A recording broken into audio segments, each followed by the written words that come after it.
రండి 11వ అధ్యాయము హెబ్రీలకు రాసిన పత్రిక. అక్కడ వాళ్ళ గురించి రాయబడి ఉంది. 23వ వచనం.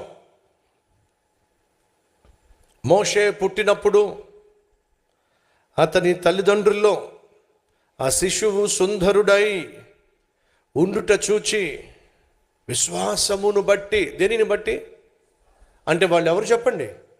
విశ్వాసులండి వాళ్ళు. దేవుణ్ణి నమ్మిన వాళ్ళు. దేవుణ్ణి నమ్మిన వాళ్ళ జీవితంలోనే వాళ్ళు అడిగింది వారికి దొరకలా. మోషేను వాస్తవంగా అమ్మ నాన్న వద్దు అనే అనుకుని ఉండాలి ఆ రోజున పరిస్థితిని బట్టి.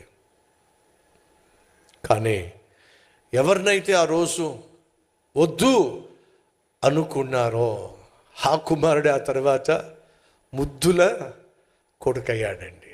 ఎలా? వద్దు ప్రభువా, కొడుకు వద్దు ప్రభువా అని హెబ్రీలందరూ ప్రార్థన చేస్తున్న సమయంలో జరిగిందంటే తెలుసా? దేవుడు మోషేను ఈ దంపతులకు ఇచ్చాడు. ఏ కొడుకునైతే వాళ్ళు వద్దనుకున్నారో ఆ కొడుకేనండి ఇశ్రాయేలీయులకు రక్షకునిగా దేవుడు ఉదయింపచేశాడు.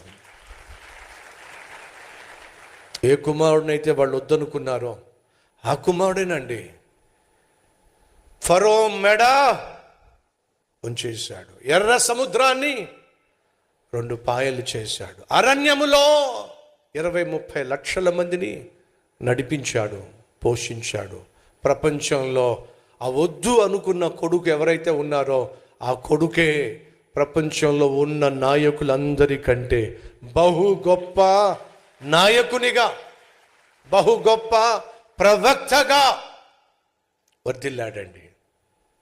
ఏ రీతిగా ఆ రోజు మగబిడ్డ పుట్టినప్పుడు వాళ్లకు ప్రమాదం పొంచి ఉంది అని చెప్పి వాళ్ళు అనుకున్నారు. కానీ భయంకరమైనటువంటి ప్రమాదము నుండి 20-30 లక్షల మందిని రక్షించే రక్షకునిగా ఆ బిడ్డ ఉంటాడని చెప్పి ఆ తల్లికి ఆ తండ్రికి తెలియదండి.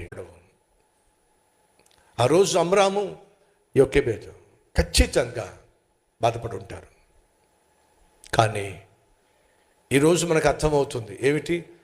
ఏ కుమారుణ్ణి చూసి వాళ్ళు బాధపడ్డారో ఆ కుమారుడే కదండి ఇశ్రాయేలీయుల బ్రతుకును బాగు చేసిన, లేదా ఐగుప్తు బానిసత్వం నుంచి విడిపించి స్వాతంత్ర్యాన్ని వారికి అనుగ్రహించి వాగ్దాన భూమికి నడిపించిన మహా గొప్ప ప్రవక్త, మహా గొప్ప నాయకుడు, దేవునితో ముఖాముఖిగా మాట్లాడిన మహా గొప్ప ఆత్మీయుడు.